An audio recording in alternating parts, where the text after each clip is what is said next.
Bueno, ahí a ver.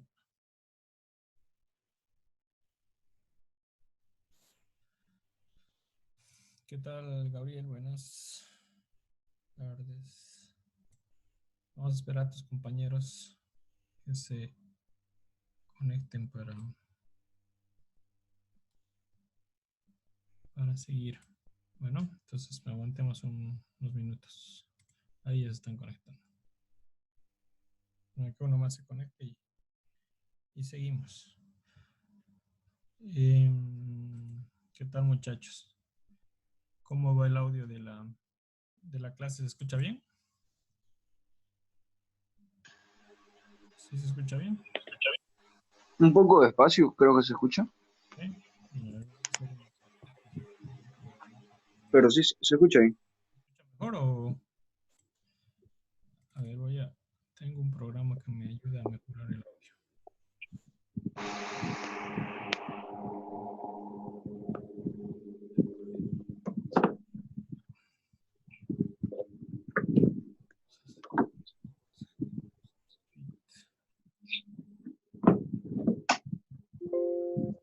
Ahí se escucha mejor, ¿no? Sí, mejor. Bueno, hasta que se...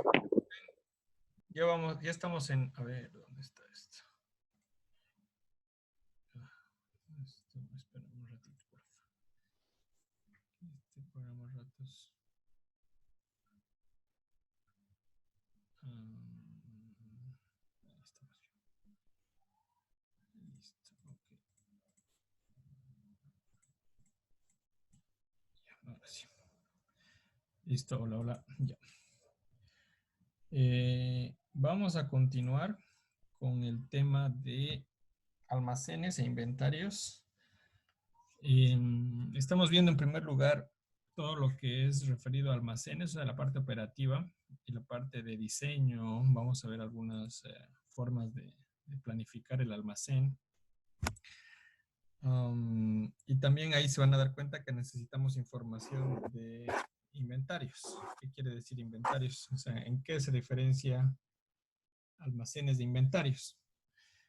¿Alguien tiene una idea? Hemos hablado antes de esto. En almacenes vendría a ser la parte física de equipos, de instalaciones.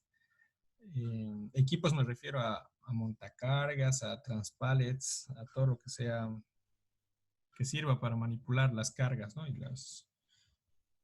La mercadería o los inventarios como tal.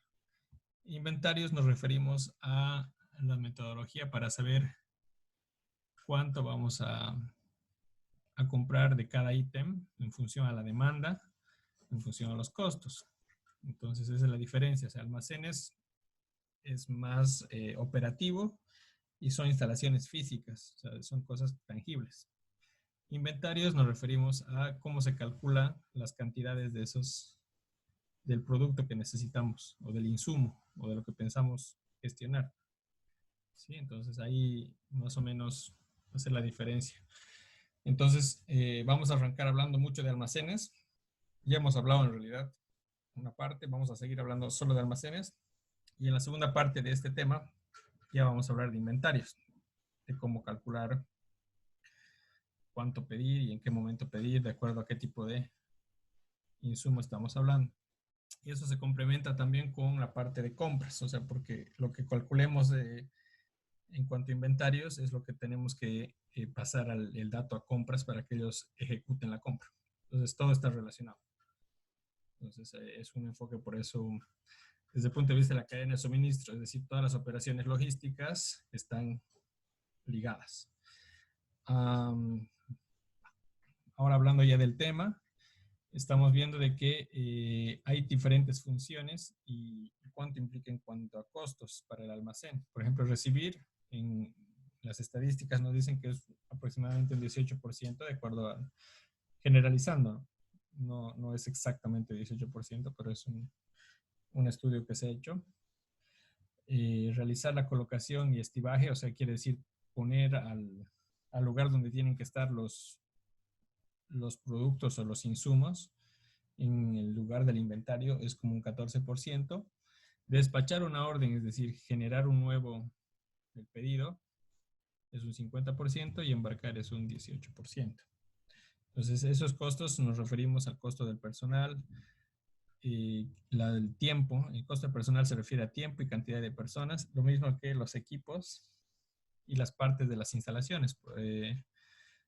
Ese puede ser que ese 14% en cuanto a colocar y estimar se refiere a cuánto se paga el alquiler de mi almacén si es que no fuera propio, o el costo de si es que lo hice con un crédito, el pago que se está haciendo para el financiamiento. ¿Sí? Entonces, esa es más o menos la referencia.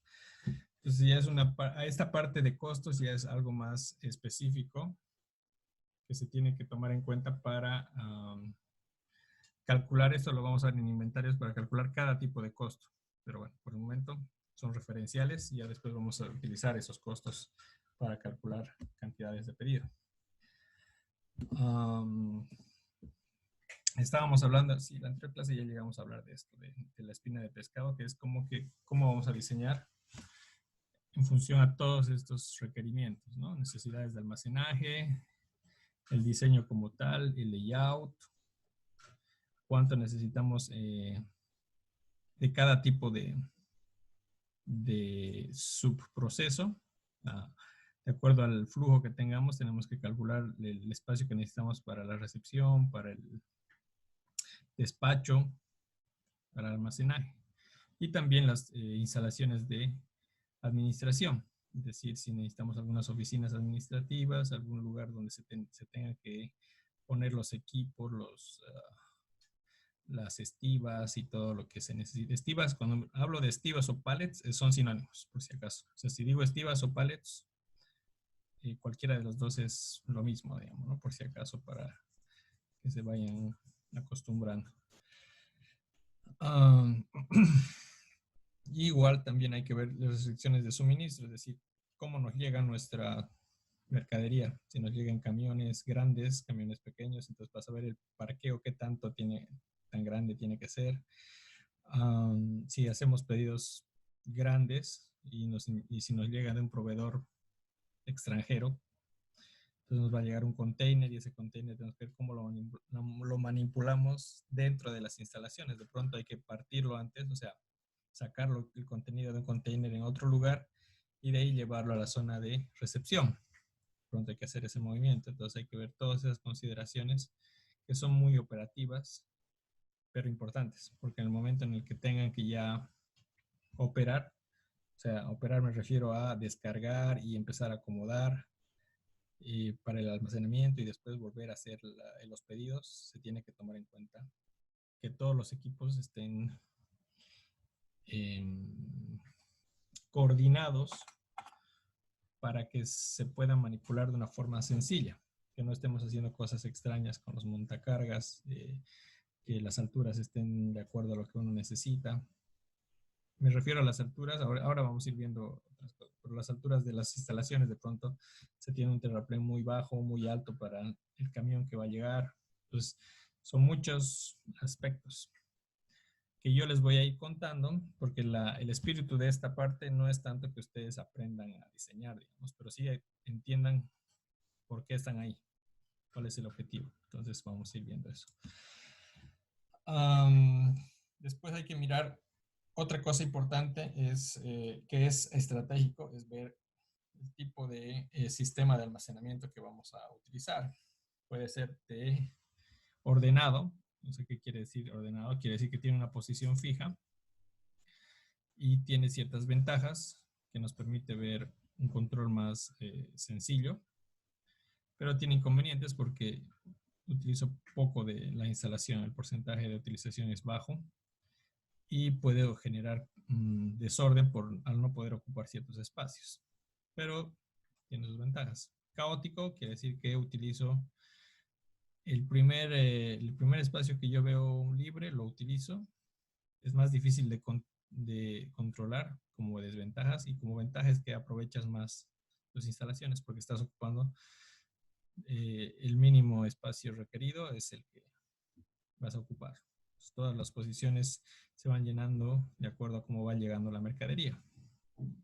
Entonces es un sistema bueno, pero tiene que estar complementado con un buen sistema de gestión de almacenes, que tenga sea fácil codificar y fácil ubicar en tiempo real. O sea, porque como es tan dinámico, por las mañanas puede tener una posición y en la tarde ya se va a esa posición y llega al día siguiente y es totalmente distinto. Entonces el caótico es muy dinámico, se necesita un buen sistema de control, o sea, un buen sistema de manejo de almacenes.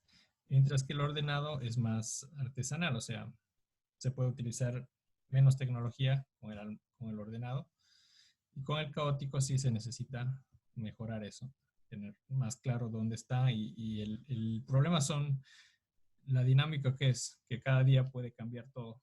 Pues la disposición de un almacén día a día va cambiando mucho. Entonces eso lo hace. Estábamos hablando del método ABC. ¿Lo logramos hablar la anterior clase? No me acuerdo bien si ya arrancamos con esto.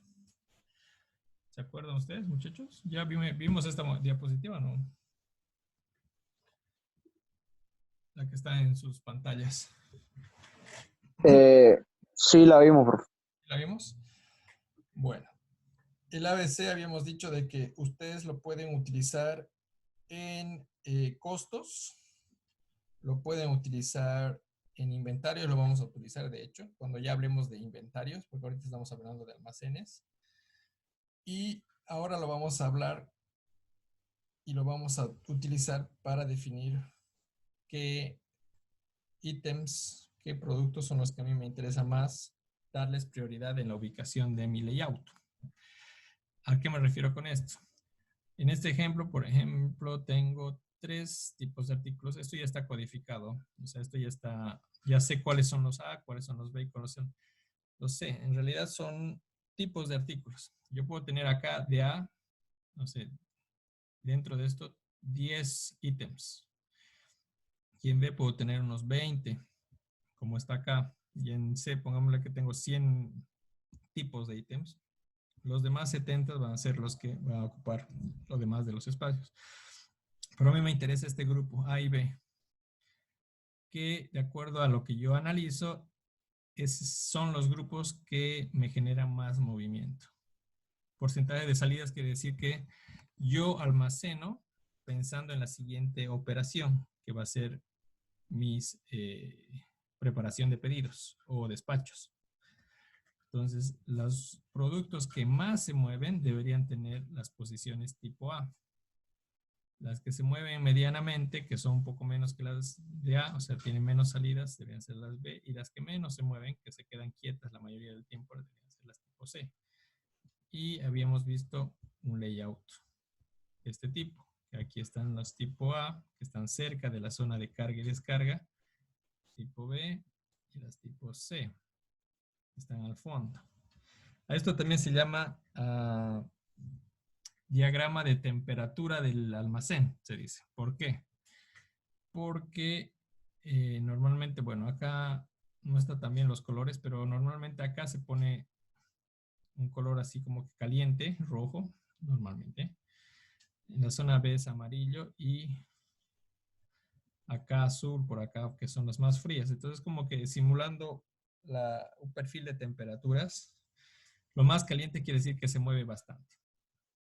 Lo intermedio sería lo que está en el grupo B, y lo que está frío quiere decir que se mueve muy poco. Por eso se llama diagrama de temperatura. Si es que alguna vez escuchan nombrar, se hace ese símil. ¿Cuál es el objetivo? Minimizar movimientos. Yo tengo acá las posiciones de los productos que me piden más, entonces voy haciendo los pedidos más rápido y armando pedidos más rápido de los que me piden más. Y así voy generando. Estos también tienen una cierta cercanía a estas zonas, entonces pueden armarse más rápido. Y estos de acá, que tienen más lejanía, que piden menos, se arman más lento, pero son menos los pedidos. O sea, no hay tanta frecuencia, entonces estoy logrando cierta eficiencia, solo con la disposición. Si se entiende acá layout, cada una de estas vendría a ser una posición de pallet, por si acaso, ¿no? O sea, un pallet debería entrar en cada una de estas posiciones que estoy señalando. Entonces, estos son racks y tendríamos en cada posición un pallet y tendríamos, por ejemplo, aquí tenemos 2, 4, 6, 8 posiciones por nivel. Tienen que tomar en cuenta que cada rack puede tener 4 o 5 niveles, entonces hay que multiplicar estos números de posiciones. Por ejemplo, yo tengo acá 16 para este rack por nivel. Si yo lo subo 5, sería 50, 80 posiciones por rack. Entonces así más o menos voy haciendo mis cálculos de cuánto yo puedo almacenar, ¿no? Entonces, de acuerdo a la demanda y a lo que yo necesito, recibo por pedido o puedo almacenar, entonces voy dimensionando cuántas posiciones le corresponden a cada ítem o producto.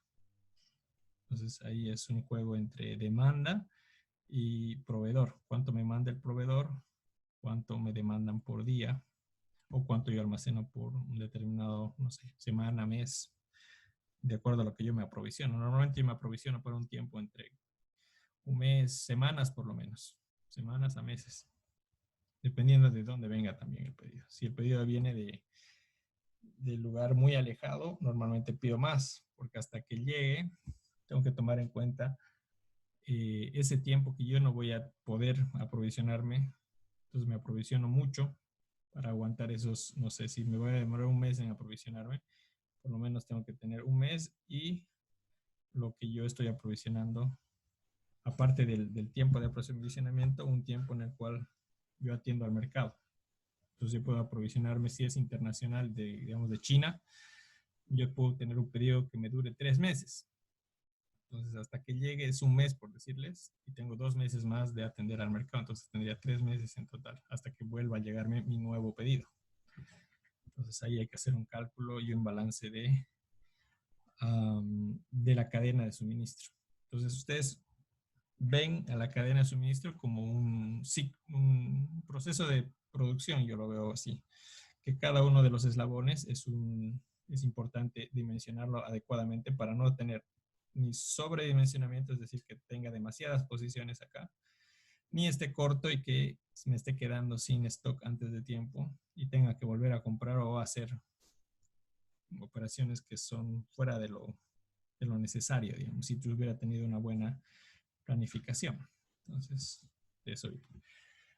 Acá yo ya les estoy mostrando cómo se calcularía esas posiciones. Bueno, por ejemplo, yo tengo acá, y esto es lo que van a ver en un almacén, digamos, son una lista de SKUs, que quiere decir Stock Keeping Units, que son los tipos de productos que yo tengo en mi almacén con código. Entonces, le asigno un código, cada almacén le va a asignar un código, dependiendo de muchas cosas. Puede haber código SAP, en el cual le asigne una ubicación, un nivel y una posición. Puede ser el tipo de producto, un número de productos. O sea, puede haber muchos criterios para realizar este código. Pero bueno, pongámosle que en este ejemplo yo tengo estos códigos.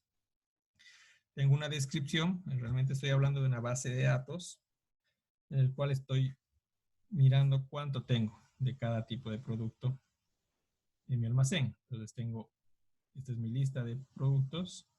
Se ve que es como un almacén de productos comestibles, digamos, ¿no? Y en ese almacén tengo cantidades.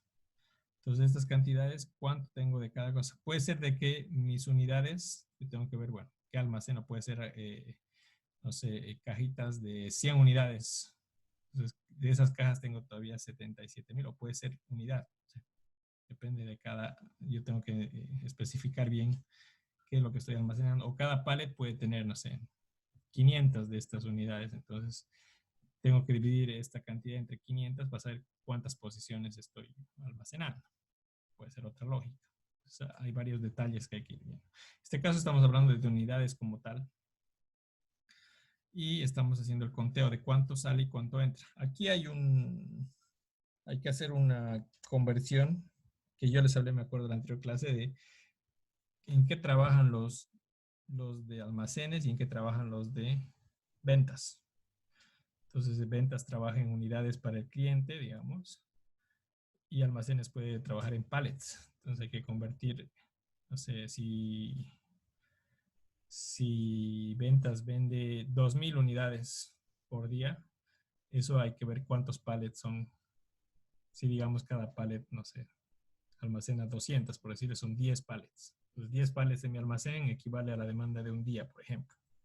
¿Sí? Entonces siempre tenemos que considerar que estamos hablando de dos mundos distintos. El mundo de el comercio retail, minorista, que ya puede estar, estamos hablando, o mayorista también puede ser, pero bueno, que estamos trabajando en unidades comerciales, que yo trabajo en kilos, en paquetes, paquetes de 100 unidades, ¿sí? Y acá estoy hablando en pallets. Entonces es el mundo del almacén. Mundo del almacén con el mundo comercial tenemos que hacer algún tipo de conversión para que nuestros cálculos salgan de acuerdo a lo que se requiere. Muy importante para tomar en cuenta que cuando ustedes hablen con alguien de almacenes, entiendan su lenguaje de que ellos piensan en pallets. Y muy importante, si ustedes están del lado del de almacenes, que están trabajando en pallets, entender que los de ventas trabajan en unidades comerciales. Entonces ahí hay que tratar de saber de a qué se refiere cada uno y entender más o menos la posición del otro. Muy importante eso para no generar confusión.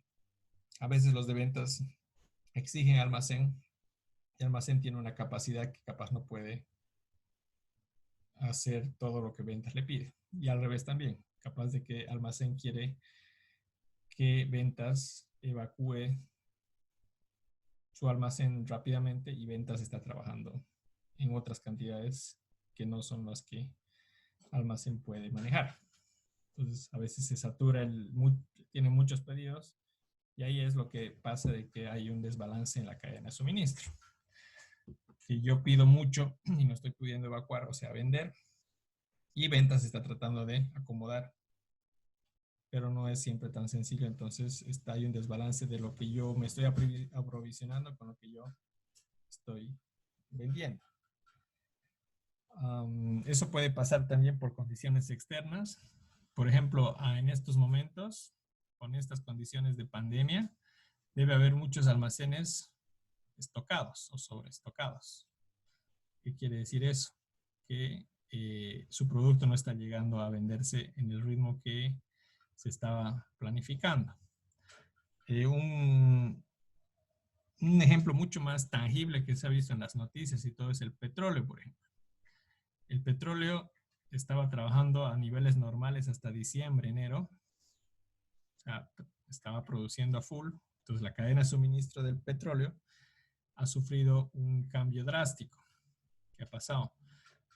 La gente ha empezado a quedarse en su casa porque los gobiernos han obligado a la cuarentena y la gente ha dejado de consumir, de moverse en movilidades, de dejar de comprar tanto, comprar solo lo necesario, no ir a restaurantes, no, o sea, hartas cosas no se están moviendo, el turismo y todo eso. Y entonces la demanda cayó. Y por eso se sobreestocaron, o sea, porque ellos estaban trabajando a un ritmo normal. Y entonces lo normal era ir almacenando, comprando los tanqueros, moviendo de un lado a otro. Y de pronto se cayó la demanda y esos tanqueros siguieron llegando y en algún momento saturaron el mercado. Y ahorita lo que está pasando es que el precio se cayó porque hay exceso de oferta. Hay demasiados tanqueros llenos por el mundo esperando entregar para las refinerías. Las refinerías tendrían que refinar para hacer llegar al cliente final, pero el cliente final ahorita no está utilizando sus movilidades, ni está utilizando las fábricas, no están funcionando a full, y así se está generando una desbalance en la cadena de suministro. Entonces, lo que parecía todo normal, o sea, nadie lo vio de que iba a venir tan de golpe. Siguieron produciendo como si fuera tiempo normal, y ahora están en problemas de precios porque tienen demasiado producto para ofrecer, poca demanda, precios bajos, un sector que se cayó porque su cadena de suministro no fue bien, o sea, nunca se imaginaron de que iba a pasar eso, ¿no? Y la remataron más porque es un mercado regulado que tiene ahí a los proveedores, por un lado con la OPEP, que tratan de ver sus intereses, entonces en ese momento ellos, por un tema de geopolítica, estaban liberando mucho crudo, entonces eso más lo terminó de rematar el precio. Tenían exceso de oferta aparte y al final cuando hicieron los cortes ya el precio estaba por los suelos, ¿no? Ahora está como a $15, creo, el barril, 18. y estaba en 60 hace 3 meses. Entonces es una caída fuerte. Ese es un sector, por ejemplo. Entonces, estamos hablando de un sector que es fácil de ver porque todas las noticias llegaron en su momento y fue un desbalanceo en la cadena de suministro. Lo mismo pasaría en cualquier otra cadena de suministro. Dícese alimentos, ropa, insumos, llantas, repuestos. Ahorita deben estar desbalanceadas. En algún momento o alguna parte, algún eslabón de la cadena de suministros está ahorita saturado. Puede ser de que el proveedor, o sea, el fabricante, tenga sus almacenes muy llenos, porque esto ha sido algo brusco.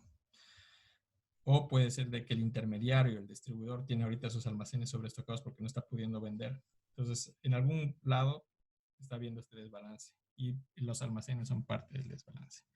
No sé si tiene alguna pregunta sobre el tema, pero es algo interesante y de actualidad, o sea, está pasando ahorita.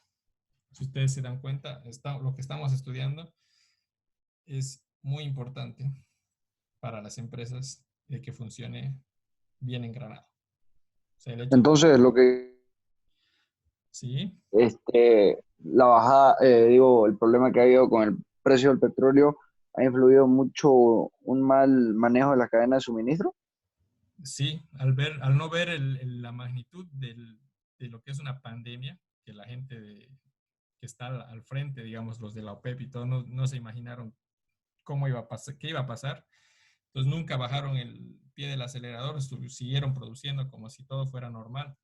Entonces fue un problema de la cadena de suministro. O sea, si ellos hubieran previsto en diciembre, enero, que podía pasar una pandemia y que los gobiernos podían haber decretar cuarentena, entonces ellos podían haber bajado de a poco, ¿no? Entonces en febrero producir menos, marzo producir menos, y cuando ya llegaba la noticia de que la demanda bajó mucho, ellos igualarse con la demanda, pero en 3 meses, no hacerlo en 2 semanas. Entonces ahí hubo un error en la cadena de suministro de la gente que maneja la producción, que no supo leer qué estaba pasando. Tampoco es que sea fácil, ¿no? Porque no es que era obvio de que iba a pasar esto, digamos, ¿no? Pero no tuvieron el cuidado de ver los escenarios. O sea, qué va a pasar si bajan la demanda, si los países dejan de consumir por este motivo. Entonces, fue como un descuido, digamos. No digo que sea fácil, pero realmente estaban en otra dimensión ellos. Cuando pasó esto, ellos creían que todo el mundo estaba normal y siguieron inyectando todavía más petróleo al mercado y terminaron de desplomar el precio, ¿no? Entonces fue que ellos mismos generaron el problema. Aparte de que ya estaba complicado con el tema del coronavirus, terminaron de rematar el precio con exceso de producción. Eso generó un exceso de stock en los intermediarios y ahorita estamos así. Entonces, si ven, Claro, se entiende. la cadena de suministro está en todas las áreas, o sea, por eso le damos ahora más importancia que antes, porque con todo esto de la información se tiene más herramientas para hacer un manejo un poco más adecuado, ¿no? Y se ve la importancia, o sea, se ve que todo está interconectado. O sea, yo si es que no puedo vender a mi cliente se va a sobreestocar o va a pasar algo ahí con sus operaciones y así va a pasar con los clientes de mi cliente y así va transmitiendo los problemas. Y eso ahorita lo estamos viviendo. O sea, se ve muy fácil en este tipo de condiciones, que son de las cosas que más han cambiado es esto, que ya la forma de distribuir, de vender, la demanda ha cambiado abruptamente en cuestión de un mes a otro, ¿no? En marzo vendían tanto y en abril se cayó. Y ahorita seguimos en época de baja, digamos. Entonces, por eso hablan de la economía, que la economía está desacelerando porque la demanda, que quiere decir todo lo que consumíamos antes, ahorita ya hemos dejado de consumir obligados. Eh, ¿Qué es lo correcto? Sí, porque o sea, una emergencia se la tiene que manejar de esa forma, pero todas las empresas estaban fuera de contexto, estaban tratando de más bien generar más dinero y qué sé yo, y producían más y vendían, trataban de vender más, pero muchas han debido quedar con sus stocks a full ahorita, ¿no? Están tratando de vender lo que se pueda. Entonces, eso pasa en muchos sectores. Pues vamos a ir charlando de a poco, igual otros sectores para ver cómo se maneja esto. Bueno, volviendo al tema. Entonces, la forma de hacer esto, lo que yo les quisiera hacer es que ustedes van a construir este diagrama ABC. Yo les voy a enseñar primero y les voy a mandar un par de ejemplos, de ejercicios en realidad, y lo van a hacer ustedes. Ahorita, por el momento, me van a observar. Tenemos entonces una cantidad acá. Y lo que hacemos es hacer una suma de todo lo que yo estoy almacenando, bueno, en SKUs. Y hago un total, sumo un total acá. Y después de eso, sobre ese total saco un porcentaje. Entonces, del total, si ven por acá, yo ya calculé y es un 22%. Esta cantidad sobre el total es un 22% lo que significa de SKUs. Y este es un 13 y este es un 8. Y los he ordenado de mayor a menor. Entonces, este es el mayor, el que tiene mayor cantidad de SKUs. Y así voy ordenando hasta el final. Entonces, como estamos hablando acá en el anterior slide, hemos visto que era las salidas, porcentaje de salidas. Quiere decir entonces que esto también era un porcentaje de salidas, de cuánto yo estoy evacuando por día o por mes o por semana, depende de la estadística, ¿no? Cómo manejar el almacén. Entonces, los que más evacúan están acá de primeros. Evacúan quiere decir que yo distribuyo, pasa a despacho. Eso quiere decir que del almacén estoy sacando mis productos y los estoy metiendo en otro lado. Entonces, puede ser varios tipos de variables, ¿no? Por si acaso, pueden ser los que más venden, los que genera más movimiento, pero para el caso de almacenes estamos trabajando con la estadística de quiénes mueven más producto. Entonces, acá estamos diciendo de que este producto se mueve en esta cantidad por un mes, por decirles. Entonces, eso significa el 22% de mis movimientos totales. Este segundo es el 13% de mis movimientos totales. Y el acumulado es la suma solamente desde el mayor, este más este vendría a ser 35, estos 3 vendría a ser 44, estos 4 serían 52, estos 5, 60, y así voy sacando. ¿Qué dice la regla? Si ven acá anteriormente, yo les he dicho, esta imagen les dice el 20%, el 50% y el 10%. Dice que el 20% maneja el 80% del volumen. Entonces acá el 20% viene a ser aproximadamente estos primeros. Aquí no está completo por si acaso, yo tengo más todavía, ¿no? O sea, acá solo he graficado, he mostrado el A completo y B completo y C tiene muchos más productos. De hecho, voy a mostrarles para que tengan idea que les estoy. Este es el análisis ABC. Entonces, para que ustedes vean cómo lo hemos graficado. De aquí yo he sacado el... Entonces, miren que yo tengo productos A, productos B y productos C.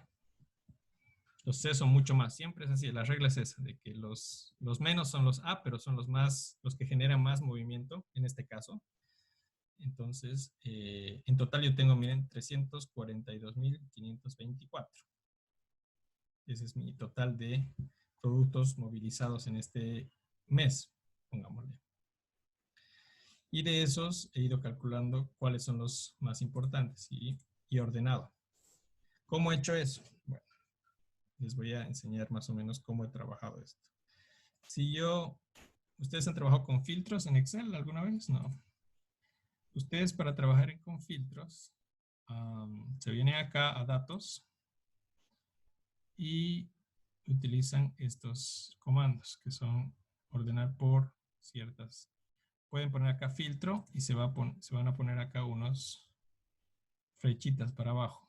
Eso lo tienen que hacer cuando estén en el título de tu columna. Entonces, si yo pongo acá, tengo varias opciones para... El filtro me permite hacer ordenamientos de diferente forma. Por ejemplo, yo podría ordenar de acuerdo a el número de mi código, porque ahorita estoy ordenando de acuerdo al valor de acá, pero solo para hacerles una muestra. selecciono todos y les digo que voy a hacer desde la A a la Z, o sea, desde el más pequeño al más grande. Y ahí ya se cambió. ¿Qué hace de bueno Excel? Que él, como sabe de que todas las columnas están interrelacionadas, me está, bueno, como este es calculador, ahorita lo vamos a arreglar. Me está diciendo de que, bueno, este se mueve y todo lo que está de este lado también se va a mover. Entonces todo se ordenó. Ahorita está, está por órdenes de código. ¿Qué he hecho yo? Yo he venido acá y he utilizado la herramienta igual acá, pero acá haciendo en esta columna, en este título, y lo he vuelto a ordenar y lo he ordenado por el más grande al más pequeño. En cantidades va a ser eso. Entonces, si yo hago eso, estoy volviendo, bueno, este total me salió porque este total está, vamos a hacer una cosa, ese total está unido al, como si fuera dato, pero realmente es un resultado. Dicen, va a disculpar tu alcance, pero ya puede entrar. Ok. Bueno, lo que les aconsejo es que si hacen algún cálculo con su tabla, lo separen, si van a hacer algún ordenamiento, un renglón, una fila, porque si no entra como parte de la tabla y eso, por eso ahorita me estaba a mí poniendo total de primeras arriba porque el valor era el mayor, digamos, ¿no?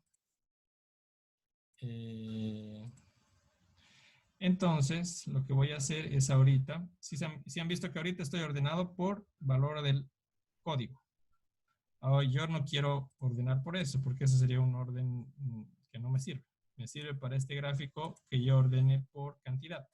Entonces yo le doy acá esto, como ya le di filtro, tengo las opciones acá. Le digo del más grande al más pequeño, porque yo quiero tener los que más se movieron arriba, de primeros. Entonces le doy ahí.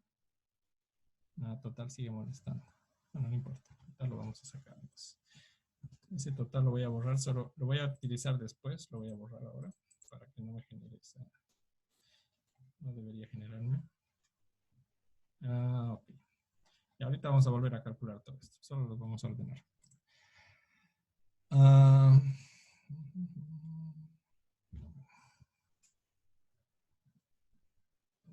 Vamos a hacer una cosa aquí.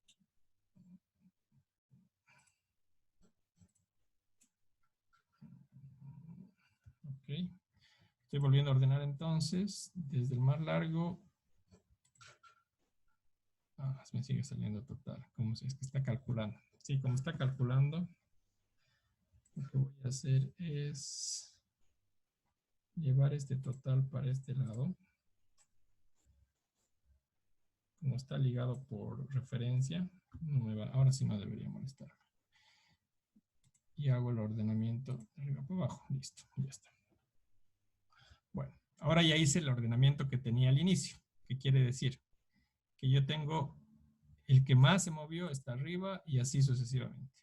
Y lo único que estoy haciendo acá es calcular en este total. Ahora sí lo voy a volver a traer acá para que entre en la estadística. Y es sumar. Este total es la suma de todas las cantidades que tengo ahí. Y después entra como divisor a todas estas. Entonces yo calculo esto dividido entre la suma. Esto dividido entre la suma es mi porcentaje. Y eso lo hago, lo fijo y lo hago para todos. Le doy un doble clic acá y me calcula para todos. Entonces ya me calcula los porcentajes y después hago el acumulado, que es la suma de esto más esto es esto, esto más esto es esto. Y voy sumando. Y a partir de ahí ya tengo, como les dije yo, ¿cuál era la regla? 20-80, ¿verdad? O sea que el 20% de nuestros ítems se va a referir al 80% de estas cantidades. ¿Cuántos ítems tengo acá? Voy a hacer un conteo. Estoy contando ahorita. En mi conteo me sale que tengo 77. El 20% de 77 es como Bueno, depende, la regla a veces se aprende. Entonces, yo voy a hacer acá del acumulado, voy a ir sumando, sumando, sumando hasta que llegue al 80%. Miren que hasta acá ya llega al 79%. Estos son el tipo A. Incluso podría poner este también podría ponerlo como tipo A. Depende del criterio. Tampoco es que varía mucho. Estos son tipo A porque llegó hasta el 80%. De ahí, el siguiente hasta el 95%, más o menos, es el tipo B. Que en este caso son como 16.